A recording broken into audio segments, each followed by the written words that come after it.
വരട്ടെ. നിങ്ങൾക്ക് ഒരുമിച്ചായിരിക്കാൻ ദൈവം നൽകുന്ന അവസരത്തെ ഓർമ്മ ദൈവത്തെ സ്തുതിക്കുന്നു. എതിരായിരിക്കുന്ന പ്രത്യേക നാട്ടിൽ നിന്ന് ചില നാളിന് ശേഷം മടങ്ങി വന്ന പ്രിയ കുടുംബം, എല്ലാ പ്രിയപ്പെട്ടവർക്കും ദൈവനാമത്തിലുള്ള വന്ദനം ഈ രാത്രി ഞാൻ അറിയിക്കുകയാണ്. കഴിഞ്ഞ ആഴ്ച നാം ചിന്തിച്ചു തുടങ്ങിയ ദൈവത്തിന്റെ വചനഭാഗത്തിന് അനുബന്ധമായിട്ട് ചില കാര്യങ്ങളിലൂടെ മുൻപോട്ട് ചിന്തിപ്പാൻ ദൈവാത്മാവിന്റെ ഹൃദയത്തെ പ്രകാശിപ്പിച്ചതുകൊണ്ട് നമ്മുടെ ശ്രദ്ധയെ ഞാൻ ദൈവവചന ഭാഗങ്ങളിലേക്ക് ക്ഷണിക്കുകയാണ്. രൂപത്തിന്റെ സുവിശേഷം 2-ാം അധ്യായത്തിൽ നിന്നാണ് നാം കഴിഞ്ഞ ഞായറാഴ്ച ഒരുമിച്ച് ചിന്തിപ്പാൻ ഇടയായിത്തീർന്നത്. രൂപത്തിന്റെ സുവിശേഷം 2-ാം അധ്യായത്തിന്റെ 22 മുതലുള്ള ഭാഗങ്ങളിൽ നിന്നാണ് നാം കഴിഞ്ഞ ആഴ്ച ദൈവത്തിന്റെ വചനം അല്പമായി ചിന്തിപ്പാൻ ഇടയായിത്തീർന്നത്. ആത്മനിയോഗം, അരുളപ്പാട് പ്രാപിച്ചവന് ദൈവം നൽകുന്ന ആത്മനിയോഗത്തെ കുറിച്ചാണ് നാം ആ ഭാഗത്ത് കാണുവാൻ കഴിയുന്നത്. പ്രത്യേകിച്ച് ശിമിയോൻ എന്ന് പറയുന്ന വ്യക്തി അധികം തന്റെ ശുശ്രൂഷാപരമായ കാര്യങ്ങളെ കുറിച്ചോ തന്റെ ആത്മീയ ജീവിതത്തെ കുറിച്ചോ വലിയ വിശാലമായ ഒരു ചരിത്രം നമുക്ക് ഈ വേദഭാഗങ്ങളിൽ കാണുവാൻ കഴിയുന്നില്ലെങ്കിൽ തന്നെയും ലൂക്കോസിന്റെ സുവിശേഷത്തിൽ തന്റെ വ്യക്തിപരമായ ജീവിതത്തിൽ തന്റെ നീതിമാനായിരുന്നു. ദൈവത്തിലുള്ള ബന്ധത്തിൽ ദൈവത്തിനിടയിൽ സമർപ്പിതനായ നീതിമാനായ ഒരു വ്യക്തിയായിരുന്നു എന്ന് കാണുവാൻ കഴിയുന്നുണ്ട്. തന്റെ സമൂഹത്തോടുള്ള ബന്ധത്തിൽ looking for the കൺസലേഷൻ of others, അതാണ് ആ ഭാഗത്ത് കാണുവാൻ കഴിയുന്നത്. ഇസ്രായേലിന്റെ ആശ്വാസത്തിന് വേണ്ടിയുള്ള കാത്തിരിപ്പിന്റെ ഒരു ഭാഗം കൂടെ തന്റെ ഹൃദയത്തിലുണ്ടായിരുന്നു. വാർദ്ധക്യത്തിലെത്തി, ശുശ്രൂഷ കാലവും കഴിഞ്ഞു, ഇനി എന്ത് ചെയ്യാനാ, ഇനിയും പ്രത്യേകിച്ചൊന്നും ചെയ്യാനില്ലല്ലോ എന്ന് വിചാരിച്ച് വ്യാകുലപ്പെട്ടിരിക്കുന്നതിന് പകരം ഇസ്രായേലിന് ഒരു മശിഹ വരുമെന്നും ഒരു വീണ്ടെടുപ്പ് സംഭവിക്കുമെന്നും ദൈവം ഈ രാജ്യത്തെ ഉദ്ധരിക്കുമെന്നുമുള്ള ഒരു വെളിപ്പാട് തന്റെ ഹൃദയത്തിൽ എന്ന് ദൈവം പകർന്നു. ഒരു പക്ഷെങ്കിൽ യൗവനപ്രായത്തിൽ പകർന്നതായിരിക്കാം. ഇപ്പൊ വാർദ്ധക്യമായി ശരീരം ക്ഷീണിച്ചു, മാനസിക നിലവാരങ്ങളെല്ലാം വളരെ ക്ഷീണിതമായി, സാഹചര്യങ്ങളെല്ലാം അനുകൂലമല്ലാത്തതായി, വയോവൃദ്ധനായി ഇരിക്കുമ്പോഴും ഉള്ളിൽ പ്രാപിച്ച വെളിപ്പാട് നിവൃത്തിയാകുന്നത് വരെ ഒരു പക്ഷെങ്കിൽ വെളിപ്പാട് നിവൃത്തിയാകാം, അല്ലെങ്കിൽ തന്റെ അന്ത്യം സംഭവിക്കാം. എന്നാൽ തനിക്ക് അതിനകത്ത് മാനുഷികമായി ഓർത്ത് നിരാശപ്പെടുവാൻ ഒത്തിരി സാഹചര്യങ്ങൾ ഉണ്ടെങ്കിലും ആ സാഹചര്യങ്ങളിലേക്ക് തന്റെ ചിന്തയെ വിടാതെ, ആ നിരാശപ്പെടുത്തുന്ന, തന്നെ പരിമിതപ്പെടുത്തുന്ന, അയ്യോ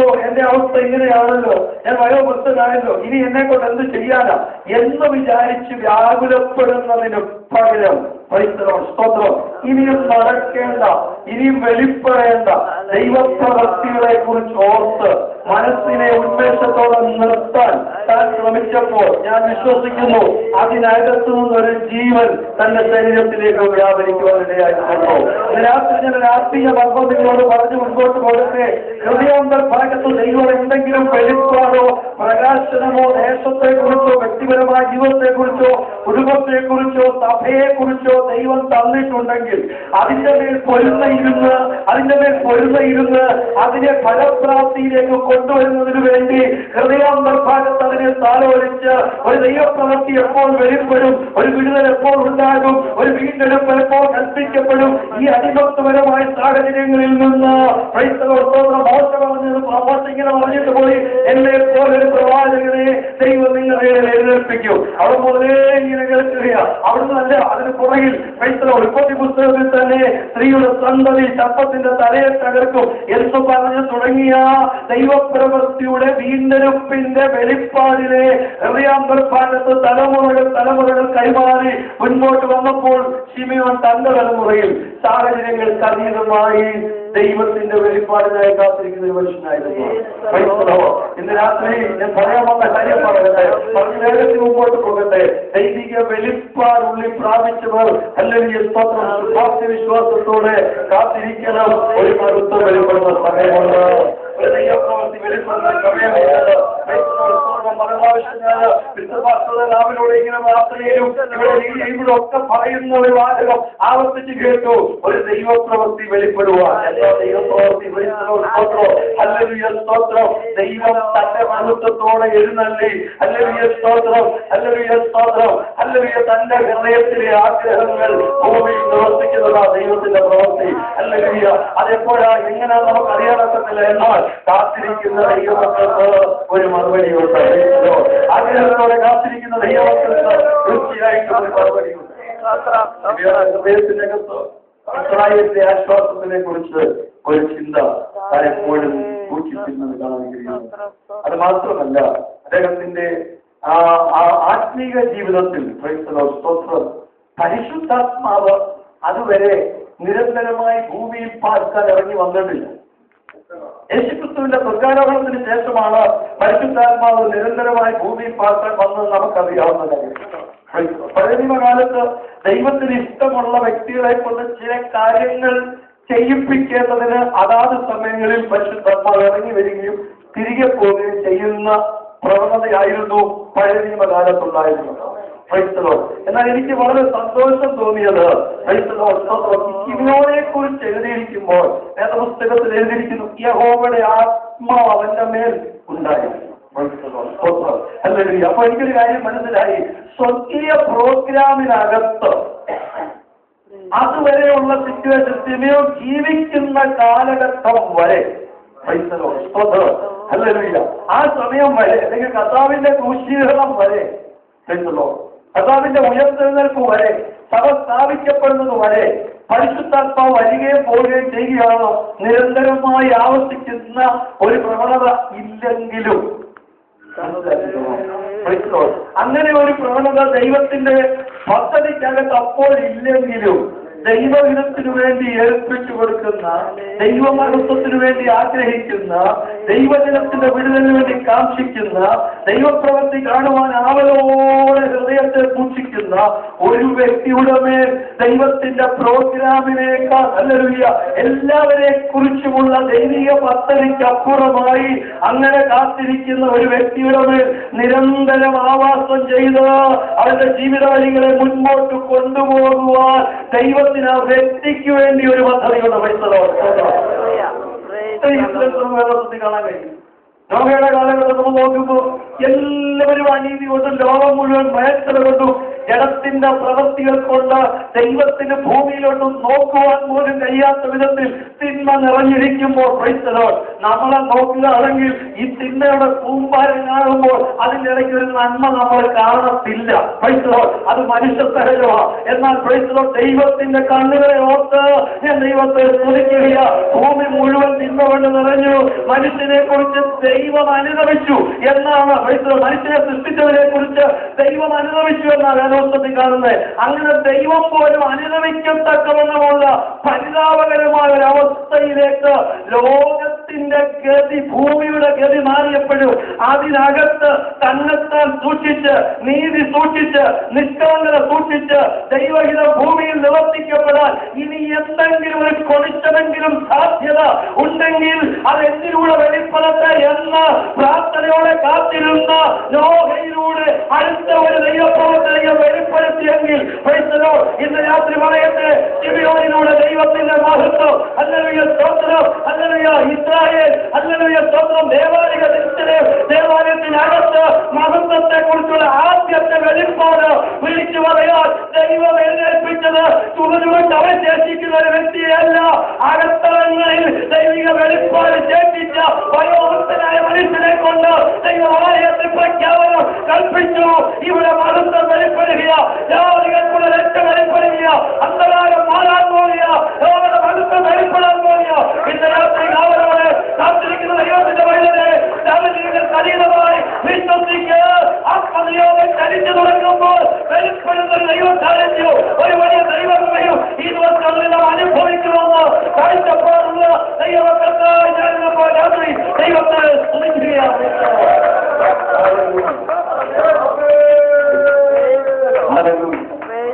ഈ ആത്മനിയോഗത്തോടെ പരിശുദ്ധാത്മാവിനാൽ നിറഞ്ഞവനായി കാത്തിരിക്കുന്ന ഈ ശിബിരോനെ ഇനി ഞാൻ ഇത് രാത്രി പറയാൻ ദൈവം എന്നെ ഏൽപ്പിച്ച ദൂതിന്റെ ഭാഗത്തേക്ക് കടന്നു വരിക. ഈ ഭാഗത്തും കഴിഞ്ഞ ആഴ്ചത്തെ ഭാഗത്തും തന്നെയാണ് ഈ ദൂത് എനിക്ക് ദൈവം മുൻപോട്ട് തന്നത്. ഈ ശിബിരോൻ ശാന്തമായിട്ട് ആലയത്തിന്റെ ഒരു കോണിൽ എവിടെയോ പാർക്കുമ്പോൾ 100 കണക്കിന് ആളുകൾ യെരൂശലേം ദേവാലയത്തിൽ, ഇന്ന് നമുക്ക് എല്ലാവരും ഇതിനകത്ത് എത്ര സ്ഥലത്ത് എത്ര ഹോട്ടലിൽ പാടാനാണ്, എവിടെ ചെന്നാലും നമുക്ക് പാടാനും പ്രാർത്ഥിക്കാൻ കഴിയും. പക്ഷെ അന്ന് കിട്ടിയ ന്യായപ്രമാണ പ്രകാരം വേറെ എങ്ങും പാടത്തില്ല. ആരാധിക്കേണ്ടവൻ യാഗം കഴിക്കേണ്ടവൻ ആലയത്തിലുണ്ട്. അവരുടെ ആലയങ്ങളുണ്ട്. അപ്പൊ അതുകൊണ്ട് അവരെ സംബന്ധിച്ചിടത്തോളം അവരെല്ലാവരും ഈ ആലയത്തിൽ വന്ന് ഈ യാഗമണത്തിലൊക്കെ വന്നാലേ എന്ന് നടക്കത്തുള്ളൂ. അവരുടെ ആരാധന നടക്കത്തുള്ളൂ. അവസരങ്ങൾ അവർക്ക് വളരെ കുറവാണ്. സാഹചര്യങ്ങൾ അവർക്ക് അനുകൂലമല്ല. മാത്രമല്ല, ഒരാൾ യാഗം കഴിക്കാൻ വന്നാൽ, ഞാൻ പരക്ലാസിലൊക്കെ പറഞ്ഞിട്ടുണ്ട്, ഒരാൾ യാഗം കഴിക്കാൻ വന്നാൽ സ്തോത്രം അവന് കിട്ടുന്ന ടോക്കൺ എത്രാമത്തേന്ന് അറിയാൻ ഒക്കത്തില്ല. കാരണം ഒരു യാഗം ഇവിടെ ഉണ്ട്, പുരോഹിതന്മാർ നിൽക്കുന്നു, ഹല്ലേലൂയ സ്തോത്രം.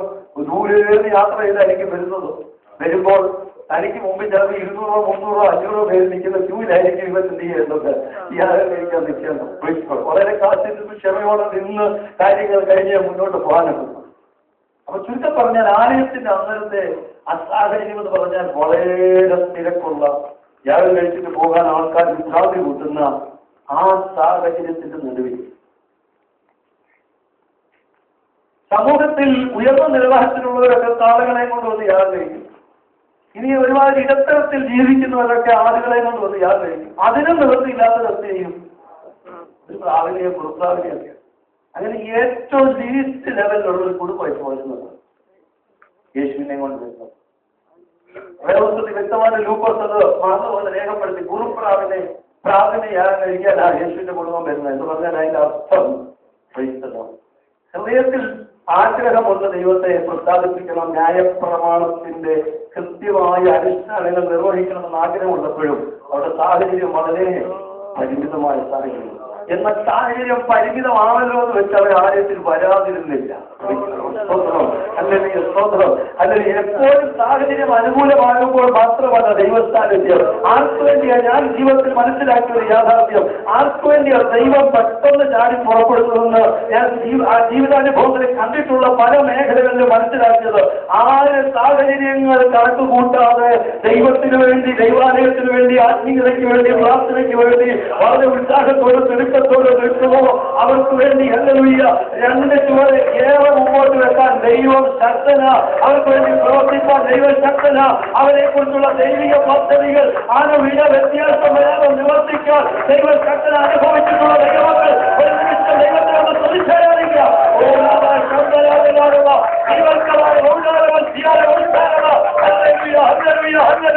ജീവിത സാഹചര്യങ്ങൾ പരിമിതമായിരിക്കാം, തൊഴിലിന്റെ ശമ്പളം പരിമിതമായിരിക്കാം, പ്രതീക്ഷിത പോലെയുള്ള അനുകൂല സാഹചര്യങ്ങൾ അല്ലായിരിക്കാം. ഇന്ന് രാത്രി നിന്റെ മുമ്പിൽ നിൽക്കുന്നത് എന്നാൽ എന്റെ കർത്താവിന്റെ യാത്രയോട് പറയുന്നു, നിന്റെ ഹൃദയത്തിന്റെ താല്പര്യവും ദൈവത്തോടുള്ള സമർപ്പണവും പ്രതികൂലത്തെ കവിഞ്ഞുള്ള ദൈവത്തിനുള്ള ഉത്സാഹവും കണ്ടിട്ട് നിനക്ക് വേണ്ടി പ്രവർത്തിപ്പോൾ ശക്തരായി വേർപ്പെടുന്ന ദൈവത്തിന്റെ സമയമുണ്ട്. അങ്ങനെ ദിവസങ്ങളിൽ വ്യക്തികളോടെ കാത്തിരിക്കുകയോ ദൈവത്തിന്റെ തന്നെ ഏൽപ്പിച്ചു കൊടുക്കുക. ദൈവം പ്രവർത്തിക്കുക, ദൈവം വെളിപ്പെടുക, ദൈവം പ്രവർത്തി വെളിപ്പെടുക, ദൈവത്തിന്റെ കരത്തിന്റെ സ്ഥല നിനക്ക് വേണ്ടി മുൻപുള്ള വാതിലുകളെ തുറക്കാൻ ദൈവം ശക്തൻ, ദൈവം ശക്തൻ.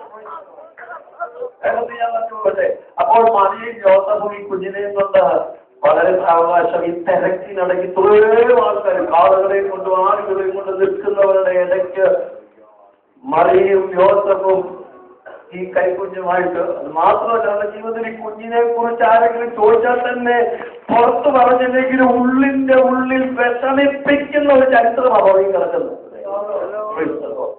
താമസിക്കുന്നത് അത്രത്തിലാണ് ദൂരെ പൈസ, അവിടെയാണെങ്കിൽ അത്രയും കുഴപ്പമില്ല. പക്ഷെ ആലയത്തോട് അടുക്കും തോറും ചങ്കിടിപ്പിക്കുന്നതായ ചരിത്രമാ ഇവരുടെ കുടുംബജീവിതത്തിൽ ഈ കുഞ്ഞിന്റെ ജനനം. അവിടെ നിന്ന് വിശദീകരിക്കാൻ നേരമില്ല, ഞാൻ മുമ്പോട്ട് പോകട്ടെ. അങ്ങനെ ഒരു അനുകൂലമല്ലാത്ത പശ്ചാത്തലത്തിലാണ് ഈ കുഞ്ഞ് ആ ഭവനത്തിൽ ജനിച്ചത്. അതുമായിട്ട് എവിടോട്ട് വരികയോ ആലയത്തിലോട്ട് ദൈവവചന പ്രകാരം, ന്യായപ്രമാണ പ്രകാരം യാഗം കഴിക്കാൻ വരുമ്പോൾ എന്നെ ചിന്തിപ്പിച്ചൊരു കാര്യം, ഇവരാലയത്തോട് അടുക്കുമ്പോൾ അല്ലെങ്കിൽ ഞാൻ ഇങ്ങനെ നോട്ട് ചെയ്ത് വെച്ചു, right link, right place, right time. Correct link, കൃത്യമായ സ്ഥാനം, കൃത്യമായ സമയം. അതൊന്ന് കൂട്ടി മുന്നോട്ട് ചിന്തിച്ചു നോക്കിയേ, ഒന്ന് ആത്മാവിലൊന്ന് ചിന്തിച്ചു നോക്കിയേ. ഈ തിരക്കിനടയ്ക്കൂടെ യേശുവായിട്ട് ഈ മാതാപിതാക്കൾ ആലയത്തിലേക്ക് വരുമ്പോൾ അതേ സമയത്ത് കാതിന്റെ ദൈവശബ്ദമൊന്നും കേൾക്കാൻ തക്കവണ്ണം മാനുഷികമായിട്ട് കപ്പാസിറ്റി ഒക്കെ തീർന്ന അത്രയും പറഞ്ഞ ഭാഗപ്പെടുകയാ. അല്ലെങ്കിൽ സ്തോത്രം, മാനുഷികമായി നോക്കിയാൽ പഴയ പോലെ ദൈവാലോചനയൊന്നും കേൾക്കാനുള്ള പ്രാപ്തിയില്ല. വയോവൃദ്ധരായിട്ട് അല്ലെങ്കിൽ സ്തോത്രം തീർന്ന ശിമയോന്റെ അല്ലെങ്കിൽ സ്തോത്രം അകത്തളങ്ങൾക്കകത്തേക്ക് ദൈവിക ചലനം വിളിച്ചതോ അല്ലെങ്കിൽ ഇന്ന് രാത്രി ദൈവനെ ഏൽപ്പിച്ച ദൂരിന്റെ ഏറ്റവും കാവലായ വിഷയം അതാണോ? ദൈവഹിതത്തിന്റെ നിവർത്തിക്ക് വേണ്ടി സാഹചര്യങ്ങൾക്ക് അതീതമായി എത്ര സാഹചര്യങ്ങൾ പ്രതികൂലമാണെങ്കിലും അതിനെ വകവയ്ക്കാതെ എന്റെ ജീവിതത്തിൽ നിവർത്തിക്കേണ്ട ദൈവിക പ്ലാനുകൾക്ക് ഞാൻ വിധേയപ്പെടുന്നുവെന്ന് പറഞ്ഞ് ദൈവകരങ്ങളിൽ ഏൽപ്പിച്ചു കൊടുക്കുന്ന ഒരു ദൈവത്തിന് വേണ്ടി മറുവശത്ത് ദൈവം ചലിപ്പിക്കുന്നതിനെ ചലിപ്പിക്കും, എഴുന്നേൽപ്പിക്കുന്നതിനെ എഴുന്നേൽപ്പിക്കും, നൂറ് കൊടുക്കേണ്ടതിന് നൂറ് കൊടുക്കും, അവനെ ദൈവം പുറപ്പെടുവിക്കും. ഹല്ലേലൂയ. ഒരു വശത്ത് മറിയയും യോസഫും കൂടെ കുഞ്ഞുമായിട്ട് ആലയത്തിലേക്ക് വന്ന് യാതൊരിക്കാൻ വേണ്ടി കൊണ്ടുവരിക. മറുവശത്ത് അകത്തവളങ്ങാതെ പോലേക്ക് ഞാനിന്ന് തനിമലയാള ഭാഷ പറയുക, കൂലി പിടിച്ച് വയോവൃദ്ധനായി കർത്താവേ എന്നെ എടുത്തുകൊള്ളണേ എന്നൊക്കെ പറഞ്ഞ് അല്ലെങ്കിൽ എന്നാലും ആരുടെപ്പാട് നിന്റെ രക്ഷയെ എന്റെ കണ്ണ് കാണുമെന്നൊക്കെ നീ പണ്ട് മനസ്സിലൂടെ തൂത് പറഞ്ഞിട്ട് കർത്താവ് ഇപ്പോൾ സാഹചര്യം തൂത് നിവർത്തിക്കാൻ പറ്റിയ ഒരു സാഹചര്യം അല്ലല്ലോ എന്ന് ചിന്തിക്കുന്ന പലരും രാത്രികളുണ്ട്. തൂത് പറഞ്ഞ സമയമൊക്കെ ഒത്തിരി കഴിഞ്ഞ് കർത്താവേ വാഴ്ചത കിട്ടിയിട്ടൊക്കെ ഒത്തിരി നാളുകളായി, എന്നാൽ ഇതുവരെയും അതൊന്നും നടന്നു കിട്ടിയില്ലല്ലോ എന്ന് വ്യാകുലപ്പെടുന്ന ചിലരെങ്കിലും ഇതിന് നടക്കുന്നുണ്ടെങ്കിൽ ഇന്ന് രാത്രി പറയട്ടെ, നമ്മുടെ മാനുഷിക പരിമിതിയും ദൈവത്തിന്റെ ദൂതുമായിട്ട് ഒരു ബന്ധവുമില്ല. സാഹചര്യങ്ങൾ എങ്ങനെയും ആയിക്കൊള്ളട്ടെ, മാനുഷിക പരിമിതികൾ എന്തുമായിക്കൊള്ളട്ടെ, ദൈവത്തിന്റെ പ്രവൃത്തി വെളിപ്പെടുന്ന സമയത്ത് ദൈവം അയച്ചിരിക്കും. അതിനെന്തെല്ലാം സാഹചര്യങ്ങൾ പ്രതികൂലമാണെങ്കിലും യഹോവയുടെ പ്രവൃത്തി വെളിപ്പെടുന്നോ അല്ലലുയ. അതിനോടനുബന്ധമായ ദൈവാത്മാവിന്റെ ഹൃദയത്തിലേക്ക് ഇടുന്ന ഭാഗം ഇതാണ്. ബാബേൽ പ്രവാസത്തിന്റെ അടിമത്തത്തിൽ ചെന്ന് അവിടുത്തെ സാഹചര്യങ്ങളുമായിട്ട് അനുരഞ്ജനപ്പെട്ട് ഇനി ഒരിക്കലും ഒരു മാറ്റത്തിന് പ്രതീക്ഷിക്കേണ്ട, ഇനി ഇങ്ങനെ ഓരത്തുള്ള കാരണം ദൈവം എത്തിക്കാത്തൊരു വലിയ കാര്യമോ ചെയ്തു. ദൈവാധിപത്യത്തെ നിഷേധിച്ച് രാജാധിപത്യത്തിന് വേണ്ടി ആഗ്രഹിച്ച് 19-20 രാജാക്കന്മാർ ഇസ്രായേലിലും യഹൂദയിലും ഭരണം നടത്തി തകർന്ന് തരിപ്പനമായി ഒന്നും അവശേഷിക്കാതെ അശൂരിന്റെയും ബാബേലിന്റെ അടിമത്തത്തിൽ തകർന്നു കിടക്കുന്ന ഇസ്രായേൽ ജനത്തിന്റെ നടുവിൽ ഒരു പാവം പിടിച്ച ശേഷിപ്പ് മാത്രം കർത്താവ് എന്തെങ്കിലും ഒരു ദൈവക്രമത്തിൽ വെളിപ്പെടുമോ എന്ന് കരഞ്ഞുകൊണ്ട് ബാബിലോൺ സാമ്രാജ്യത്തിൽ അല്ലെങ്കിൽ തങ്ങളുടെ കിന്നരങ്ങളെ അതിനുമേൽ തൂക്കിയിട്ടുകൊണ്ട് ഇനി ഒരു ദൈവത്തിന്റെ പ്രവൃത്തി വെളിപ്പെട്ടിരുന്നെങ്കിൽ എന്ന് അവരോട് കാത്തിരിക്കുമ്പോൾ ലോകം പറയുന്നു, ബാബേൽ സാമ്രാജ്യത്വം പറയുന്നു, ഇനി ഇതിനൊരു ഉയർത്തെഴുന്നേൽപ്പില്ല, ഇനി ഇത് മടങ്ങി വരത്തില്ല. എന്നാൽ നൂറ്റാണ്ടുകൾക്ക് മുമ്പ് ഇരമ്യാ പ്രവാചകനിലൂടെ എഴുതി വെച്ച 100 വയസ്സുള്ള ഒരു വൃദ്ധനിത കൊട്ടാരത്തിനകത്ത് നിന്ന് പേര് മറിച്ച് നോക്കുകയോ എന്തെങ്കിലും ഒരു ഉദാഹരണം ഉണ്ടാകുമോ? അത് വേറെ ആരുമല്ല, ദാനിയേൽ. ദാനിയേൽ കൊട്ടാരത്തിനകത്തിരുന്ന് അല്ലെങ്കിൽ ഇങ്ങനെ പ്രവചന ചുരുളുകളുടെ പേര് മറിച്ചെന്ന് പറയുമ്പോൾ ഇന്നത്തെ പേപ്പർ പോലെയല്ല, അന്നത്തെ ചുരുളുകൾ എന്തുമായിക്കൊള്ളട്ടെ അദ്ദേഹം മാറി മാറി കഷ്ടപ്പെടുന്നത് നോക്കുക. എവിടെയെങ്കിലും ഒരു ഉദാഹരണത്തിന് ഒരു മുഖാന്തരം ഉണ്ടോ, ഏതെങ്കിലും ദൂതുണ്ടോ എന്നിങ്ങനെ അന്വേഷിച്ച് പോയിക്കൊണ്ടിരിക്കുമ്പോൾ ഇന്ന് രാത്രി അവരിൽ ഒരു പോസ്റ്റ് ഇട്ടിട്ട് ദൈവാത്മാവ് ചിലരോട് ദൂത് പറയുന്നു. ചില പേജുകൾ മറിച്ച് ഈ ദിവസങ്ങളിൽ രാത്രിയാവുന്ന ദൈവസംഗതിയിൽ ഇരുന്ന് ചില ദൈവിക വാക്തത്വങ്ങളെ ഒന്ന് പൊടിതട്ടി എടുക്കാമെങ്കിൽ ദൈവപ്രവൃത്തിയുടെ വെളിപ്പാടുകൾ ഈ ദിവസങ്ങളെ കണ്ണുകൾക്ക് കാണാൻ പരിശുദ്ധാത്മാവ് വഴി തുറക്കുമെന്ന് ഇന്ന് രാത്രി ആത്മാവിൽ ഞാൻ ദൂരം വിളിച്ചു പറയുക. അവൻ ആ ജനക്കട വൃത്തിയാരുടെ ചന്ദ്ര ദൈവസഭയുടെ ഔടാരവ്യസ്യ അലംപ്രവരസ്യ ദൈവസഭയുടെ ദൈവപരങ്ങളുടെ ഭൂമികൾ ഐശ്വര്യന്മാരെ ഈ ദിവസങ്ങളിൽ പൊടിതട്ടി എഴുന്നേൽക്കുക. ദൂതികളെ പുറത്തുകൊണ്ടുക, ന്യായപ്രമാണത്തെ എടുക്കുക, ദൈവങ്ങൾ എടുക്കുക, ദൈവത്തിന്റെ പ്രവർത്തിക്കാൻ ഈ ദിവസങ്ങളിൽ ദൈവം വെളിപ്പെടുത്താൻ ശക്തൻ, ദൈവം വെളിപ്പെടുത്താൻ ശക്തൻ, ദൈവം വെളിപ്പെടുത്താൻ ശക്തൻ. വേഗത്തിൽ പറഞ്ഞു മുമ്പോട്ട് പോകുക. രാജേന് പറ്റിയപ്പോൾ കണ്ടു രമ്യാവ് പ്രവചിച്ചതനുസരിച്ച് 70 വർഷങ്ങൾക്ക് ശേഷം ഒരു വിടുതലുണ്ടാകും. കറക്റ്റ് ദൈവദാസൻ അത് അല്ലെങ്കിൽ അതിനനുസരിച്ച് കാര്യങ്ങൾ ചലിച്ചു. ബാബേൽ സാമ്രാജ്യത്തിൽ ചലിച്ചു. ദൈവത്തിന്റെ പ്രവൃത്തി വെളിപ്പെട്ട് യഹോവയുടെ ആത്മാവ് ഇറങ്ങി. ഒരു ശേഷത്തിലെ വിടുതലിലേക്ക് നിങ്ങൾ കൊണ്ടുപോയി. അതിന്റെ അനന്തരഫലങ്ങൾ കാണുവാനാണ് നാളെയും വീണ്ടും ഒരു കൂട്ടം പുറപ്പെടുന്നത്. ലക്ഷക്കണക്കിന്, നൂറുകണക്കിന്, ആയിരക്കണക്കിന്, പതിനായിരക്കണക്കിന് ജനങ്ങൾ ഒരു സെക്കൻഡ് പോലും ഹല്ലേലൂയ സ്തോത്രം ഗ്യാപ്പില്ലാതെ ഇറങ്ങിക്കൊണ്ടിരിക്കുക ദേശത്തോട്. എന്താണെന്നറിയാമോ? യഹോവ കെട്ടിപ്പടുകൊണ്ട് വരുന്ന ദൈവ പ്രവൃത്തി, അബ്രഹാമിനോട് ദൈവങ്ങളുടെ വാസ്തവങ്ങളുടെ പ്രവൃത്തി. ഹല്ലേലൂയ ലോക രാജ്യങ്ങളുടെ നടുവിൽ ദൈവം അത് ഉയർത്തിക്കൊണ്ടിരിക്കുക. ഇന്ന് രാത്രി ദൈവാത്മാവിൽ തളർന്നിരിക്കുന്ന ചില ഹൃദയങ്ങളെ നോക്കി ഇടിഞ്ഞ മനസ്സുമായി ആലയത്തിനകത്തേക്ക് വന്ന ഇന്ന് രാത്രി കടന്നു വന്ന ചില ജീവിതങ്ങളെ നോക്കി ദൈവം പറയുന്നു, ചില പുരാതന ശൂന്യങ്ങളെ അവൻ പണിയാൻ പോവുക. അവനാ ശമ്പരാ ജഗൽക്കനാ തലമുറകളായി ഇടിഞ്ഞു കിടക്കുന്ന ചില അവസ്ഥകളെ ഹല്ലേലൂയ സ്തോത്രം ദൈവാത്മാവ് പണിതെടുക്കാൻ ആഗ്രഹിക്കുന്നുവെന്ന് ഇന്ന് രാത്രി ആത്മാവിന്റെ ഹൃദയത്തിൽ പറയുന്ന ദൂത് ഞാൻ വിളിച്ച് ദൈവസഭയോട് പറയുക. ഇടിഞ്ഞു കിടക്കുന്ന ചിലതിനെ ദൈവം പണിതെടുക്കാൻ പോവുക. തകർന്ന് തരിപ്പണമായി ഇനി പ്രയോജനപ്പെടത്തില്ല എന്ന് വിചാരിക്കുന്ന ചിലതിനെ കുറിച്ചുള്ള നിത്യപദ്ധതികളെ ഇന്ന് രാത്രി ദൈവാത്മാവ് തുറന്നു വിടുന്ന രാത്രിയാകട്ടെ. ആത്മാവിൽ നൂതനപ്പെടുത്തുന്ന ദൈവജനം ദൈവത്തിന് മറുത്ത കൊടുക്കട്ടെ. ശിവയോടെ കഴിഞ്ഞിട്ടില്ല, ദൂത് അവസാനിച്ചിട്ടില്ല, അല്ലപ്പോൾ തീർന്നിട്ടില്ല, ആത്മനിയോട് കഴിഞ്ഞിട്ടില്ല. വേച്ചു പോകുന്ന കാലുകളും വിറയ്ക്കുന്ന കൈകളും അല്ലെങ്കിൽ ദുർബലമായ ശരീരവുമായി ശിവയോട് പരിശുദ്ധാത്മാവിനാൽ ഉത്തേജിക്കപ്പെട്ടവനായി ഉച്ചരിപ്പിക്കപ്പെട്ടവനായി അവൻ പുറപ്പെടുകയാണ്. കൃത്യസമയം അതാണ് എന്നെ ചിന്തിപ്പിക്കുന്നത്. എപ്പോൾ ശിവയോൻ തന്റെ റൂമിൽ നിന്ന് എഴുന്നേൽക്കണമെന്നും ആരാണ് യേശു എന്നും ഇസ്രായേലിന് ദൈവം ഒരുക്കിയ രക്ഷ ശിവയോന്റെ ഹൃദയത്തിൽ നിന്നും വർഷങ്ങൾക്ക് മുമ്പ് കൊടുത്ത ദൈവം കൊടുത്ത വെളിപ്പാടിനെയും അതിന്റെ നിവൃത്തിയെയും കൂടെ ദൈവം കൊടുന്ന ഒന്ന് യോജിപ്പിക്കുന്ന രംഗം ഞാൻ ഇന്ന് ആത്മാവിൽ അല്ലെങ്കിൽ ഒന്ന് ചിന്തിക്കുകയായിരുന്നു. ഇന്ന് രാത്രി ദൈവാത്മാവ് ഞാൻ ഇങ്ങനെ പറയട്ടെ,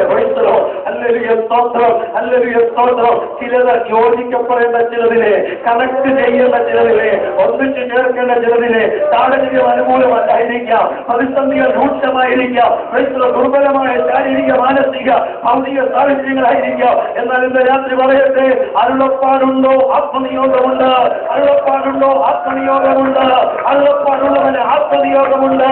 വാക്തത്വത്തിൽ വിശ്വസിക്കുക. പറഞ്ഞ പ്രവാചകൻ മരിച്ചു പോയിരിക്കാം, കേട്ട ദൈവാലോചന പറഞ്ഞ ദൈവദാസൻ ഇന്ന് ഭൂമിയിൽ ഇല്ലായിരിക്കാം. ഒരുപക്ഷെങ്കിൽ അല്ലെങ്കിൽ നമ്മളോട് ആഞ്ഞ ദൂത് പറഞ്ഞ അഭിഷക്തന്മാർ ഇന്ന് ആസ്തികതയുടെ തീരില്ലായിരിക്കാം. എന്നാൽ ഇന്ന് രാത്രി പറയട്ടെ, അവരിലൂടെ സംസാരിച്ച ദൈവം ഇന്ന് രാത്രിയും ജീവിക്കുന്നുണ്ട്. അവരിലൂടെ സംസാരിച്ച ദൈവം ഇന്ന് രാത്രിയും ജീവിക്കുന്നുണ്ട്. നിങ്ങൾ അത് ദൂത് പറഞ്ഞവരാരോ അത് ഇടയ്ക്കുള്ള ദൈവമാണ്. അവന്റെ ശബ്ദം കേൾക്കുന്ന ചെവികൾ ഇന്ന് രാത്രി മുഴങ്ങട്ടെ. ചില ആത്മാവിൽ ദൈവങ്ങളെ ഏൽപ്പിച്ച് വഴിത്താറുന്ന രാത്രി അല്ലറിയ ചില യോജിപ്പിക്കേണ്ട ചില കണക്ഷനുകൾ പൈസകൾ അല്ലറിയ ബിസിനസ്സിലാകട്ടെ, അത് കുടുംബത്തിലാകട്ടെ, അത് സഭയിലാകട്ടെ, അത് ദേശത്താകട്ടെ, ചിലതിനെ കൂട്ടിയിണക്കാൻ ഇന്ന് രാത്രി പരിശുദ്ധാത്മാവ് തന്റെ വാക്യത്തെ നിവൃത്തിയുമായി ഈ ആലയത്തിൽ ചലിക്കട്ടെ.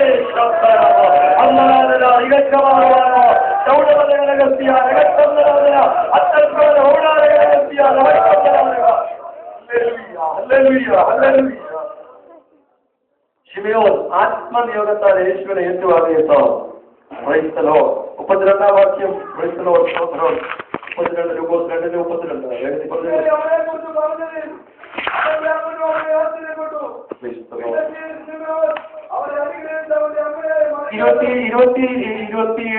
വാക്യം വായിച്ച് 27 സമാധാനത്തോടെ വിട്ടയക്കുന്നു. ജാതികൾക്ക് വെളിപ്പെടുവാനുള്ള പ്രകാശവും ഇസ്രായേലിന്റെ മഹത്വവുമായി ഈ സകല ജാതികളുടെ മുമ്പിൽ ഒരുക്കിയിരിക്കുന്ന നിന്റെ രക്ഷയെ എന്റെ കണ്ണ് കണ്ടുവല്ലോ എന്ന് വിളിച്ചു പറഞ്ഞു. എന്ന് പറഞ്ഞാൽ അല്ലെങ്കിൽ നാളുകൾക്ക് മുമ്പ് ദൈവം ഹൃദയത്തിലിട്ട ആ ആത്മീയ പ്രകാശനം കാലപ്പഴക്കം കൊണ്ട് അവിടെ വേറൊരു ചിന്ത ദൈവന്റെ ഹൃദയത്തിൽ തന്നത്. കാലപ്പഴക്കം ഒത്തിരിയായി, കാലങ്ങൾ ഒത്തിരിയായി. പക്ഷെ കാലപ്പഴക്കം കൊണ്ട് തിരക്കിന്റെ നടുവിൽ ഒരവ്യക്തതയും ആക്കില്ല, ശിവയോനില്ല. മനസ്സിലായല്ലോ? കാലം ഒത്തിരി കഴിഞ്ഞ് ദൂത് കേട്ടിട്ട് ഇപ്പൊ വന്നിരിക്കുന്ന സാഹചര്യത്തിനകത്ത് ഞാൻ വിചാരിക്കുന്നു ഒരു 5-6 പേരെങ്കിലും മിനിമം കാണും ഇതുപോലെ കുഞ്ഞുങ്ങളുമായിട്ട് പരിശോധന കഴിക്കാൻ വന്നിരിക്കുന്നത്, അല്ലെങ്കിൽ ദൈവ ന്യായപ്രമാണം വിമർശിക്കാൻ വന്നിരിക്കുന്നത്. അതിന് നടുക്ക് കണ്ണു മങ്ങിയ ശിമയോന് യാതൊരു സംശയവുമില്ല. കേട്ട അരുളപ്പാട് ഏറ്റു പറഞ്ഞ് നീ ഒരിക്കൽ രക്ഷേ, നിന്റെ രക്ഷേ എന്റെ കണ്ണ് കണ്ടുവല്ലോ എന്ന് പറഞ്ഞ് വ്യക്തമായി ഉറപ്പിക്കുക. അല്ലെങ്കിൽ അടുത്ത ഭാഗത്തേക്ക് പോകാൻ സമയമില്ല. ഇതുപോലെ ദൈവം ഒരിക്കൽ 2-3 ലിങ്കുകളെ കുറിച്ച് പറയണമെന്ന് ഞാൻ ആഗ്രഹിച്ചെങ്കിലും തോന്നിങ്ങനെ പോയതുകൊണ്ട് ഞാനിവിടെ നിർത്തുകയാണ്. വയസ്സലോ വേഗത്തിൽ നിർത്തുക. എന്നാൽ നമ്മൾ ഒരുമിച്ച് ദൈവങ്ങളെ ഏൽപ്പിച്ചു കൊടുക്കാൻ പോകുക. അല്ലെങ്കിൽ ഈ പറഞ്ഞു വന്ന ലാസ്റ്റ് ഭാഗം വയസ്സോട് ഉറപ്പോടെ, ഒട്ടും സംശയം കൂടാതെ, ഒട്ടും അവ്യക്തതയില്ലാതെ അല്ലെങ്കിൽ ഈ ദിവസങ്ങളിൽ വാസ്തവത്തിന്റെ നിവൃത്തിയെ ഏറ്റുവാങ്ങണം. വയസ്സലോ അതിന് എത്ര പേർ താല്പര്യപ്പെടുന്നുണ്ട്? എത്ര പേർ ആഗ്രഹിക്കുന്നുണ്ട്? ദൈവമേ ഇന്ന് യാത്ര ഏൽപ്പിക്കുക. ഒരു നിമിഷം ദൈവങ്ങളിൽ ഏൽപ്പിച്ചു കൊടുക്കാം. എല്ലാവരും പ്രാർത്ഥനയ്ക്കായിട്ടൊന്ന് സജ്ജരാകട്ടെ.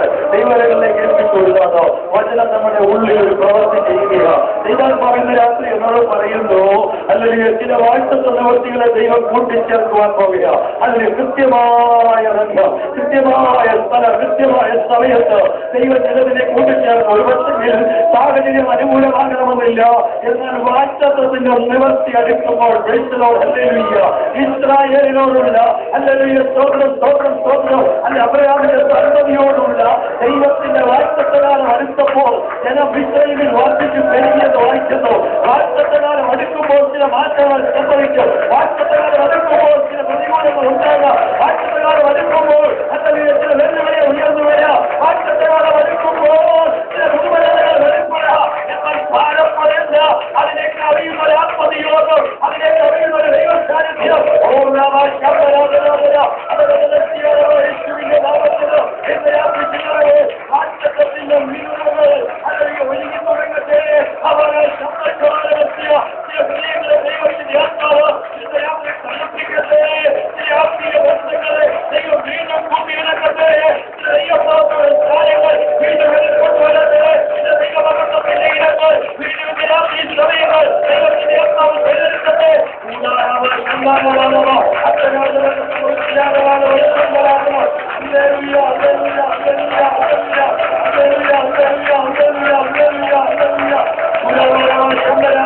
ആരും അവരുമായിരിക്കും ദൈവങ്ങളെ ആത്മാവിന്റെ സാന്നിധ്യം ദൈവങ്ങളുടെ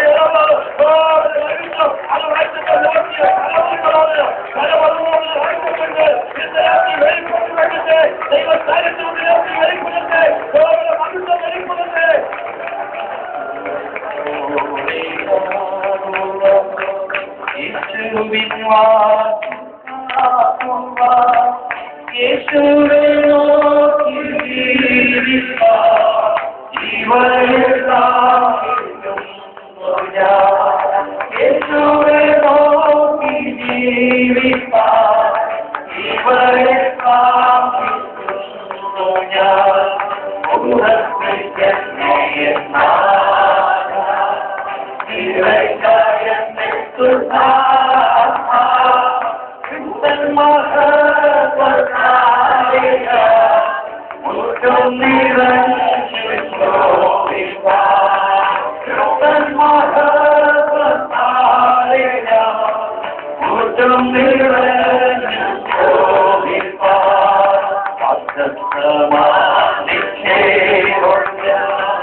Lord.